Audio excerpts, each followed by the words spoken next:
Hi, this is Edward with a brief tutorial on best practices and procedures with Screencast-O-Matic. So, first step is always to actually open the paper itself. I generally open it and any prompts or concerns that the writer has provided as well. One of the nice things about Screencast is that you can then kind of go through the paper kind of visually leaving notes to yourself and to the reader about where you're going to comment during the process itself.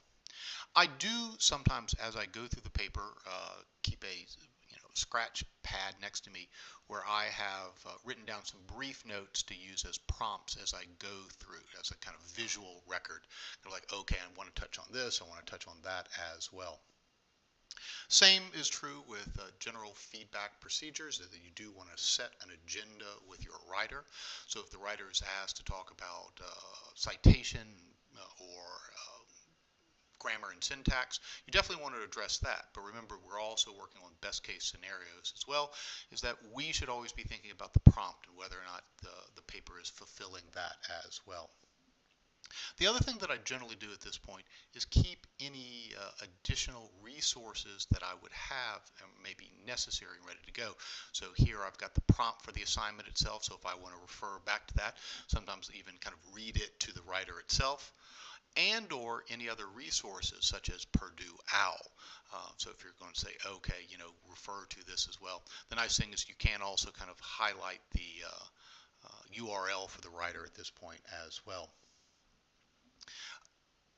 After you have kind of gone through the paper, kind of thinking with the same time as global to specific in terms of the order of the operation, also be thinking, a lot of times that I think some people's concerns with screencasting is that it can only deal with global issues.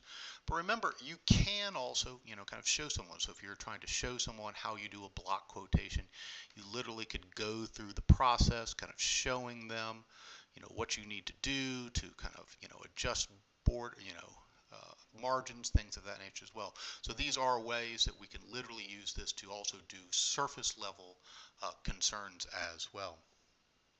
So once we have done this, once we've kind of got our paper, we've kind of gone through it, we've kind of left notes to ourselves, we would then kind of go into the screencast software and do it that way. Generally, the first thing that I'm going to end up doing is I am going to go into YouTube.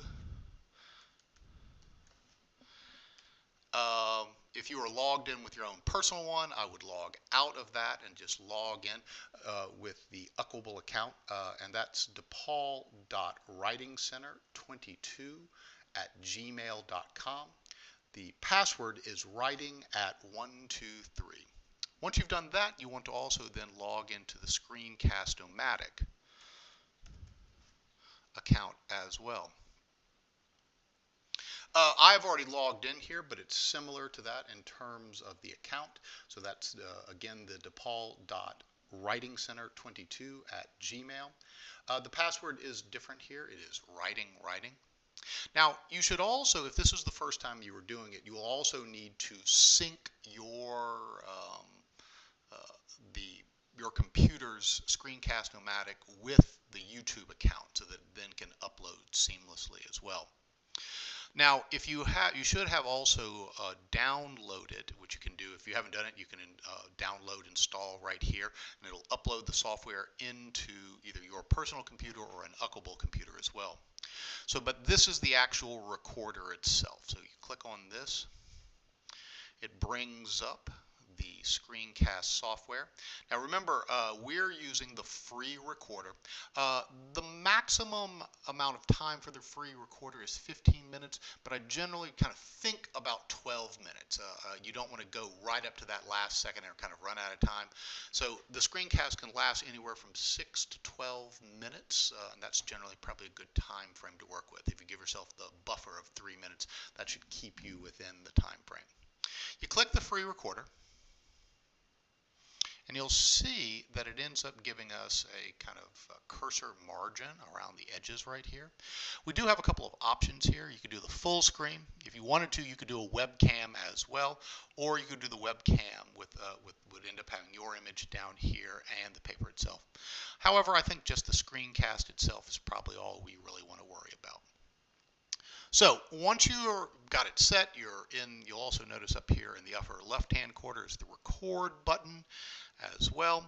You'll also notice that the microphone is telling me kind of what the type of microphone is. I've actually, it's got currently set to a built-in, but if you have a headset, you can do it to that as well. So once you are set and ready to go, you then click the record button. It gives you a countdown. And then you go into your feedback. Of course, we probably would have started on our paper rather than the other paper. And then we go through it. A couple of tips as you're doing this. Of course, you can stop the recording during comments to kind of gather your thoughts. So if you kind of get to a major stop, you can go ahead and just pause for a second, kind of collect your thoughts, and then restart as well. Keep in mind that you can't edit, so that is a bit of an issue with the free module. So sometimes I do think if I end up making a mistake, I will go back and literally just kind of re-record rather than trying to edit as well. Think very carefully about evaluative language as well. I think we're very familiar with written feedback, being able to stop and say, well, okay, I shouldn't say problem, I shouldn't say issue. But sometimes when we're talking, it's a little easier to make those mistakes. So kind of keep that in mind. So a lot of times I'll say things like, when I was reading your paper, I noticed that. So kind of keep that in mind. Remember, so you can't edit these out. Remember that you can signal with your cursor. So the nice thing about the screencast is it has the little yellow marker. So sometimes if I'm thinking like, okay, think about this, your comma placement here, or something like that is an effective way of doing it as well. As I said, highlighting through the document helps with clarity. Oftentimes when I'm doing these, I'll also try to deliberately pause during certain comments so the reader has a time to kind of think about what you've just said as well. Also keep in mind not to scroll too quickly through the text. One of the things when I was doing this motion right here, we're allowing me kind of see the different elements of the paper, that can be somewhat disconcerting for the reader. So kind of keep that in mind as you're moving through the text as well. And then finally, I would also advise your writer to kind of think about using headphones. That can help with doing that as well. And also to take notes as they're going through it. So as you're going through it, you would probably end up giving a short general introduction, thanking the writer, collaboratively set the agenda as part of your introduction.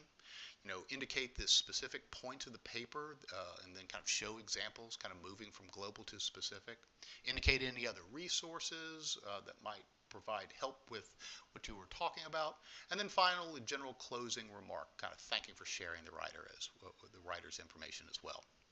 Now, once you have this done, go ahead and click this, and you'll see that we've got it is literally recorded everything I've said it on top of this as well. I hit the done button.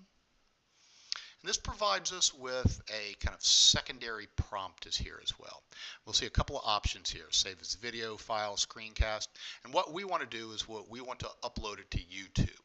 So that'll end up giving a kind of permanent copy of this that the reader can refer to as well. Click on that.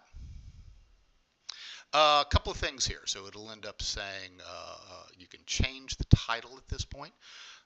You can change it here. So again, I would use the date, last name, first name of the writer, your name, the time that you did it, and campus.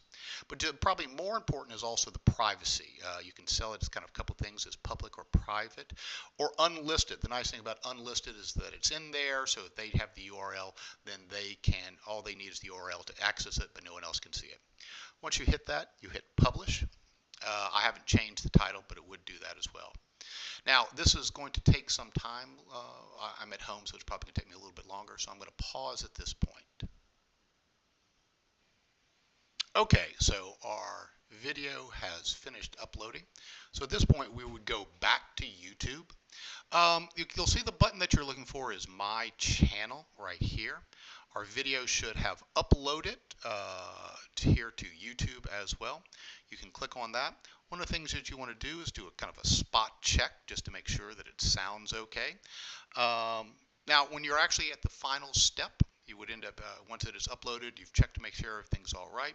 You click on the share button. This is where you're going to get the URL. You would copy and paste that into the boilerplate of the email that you would send to the writer, and or you would give this to the receptionist. All right, I hope this has been helpful, and I hope you find this beneficial.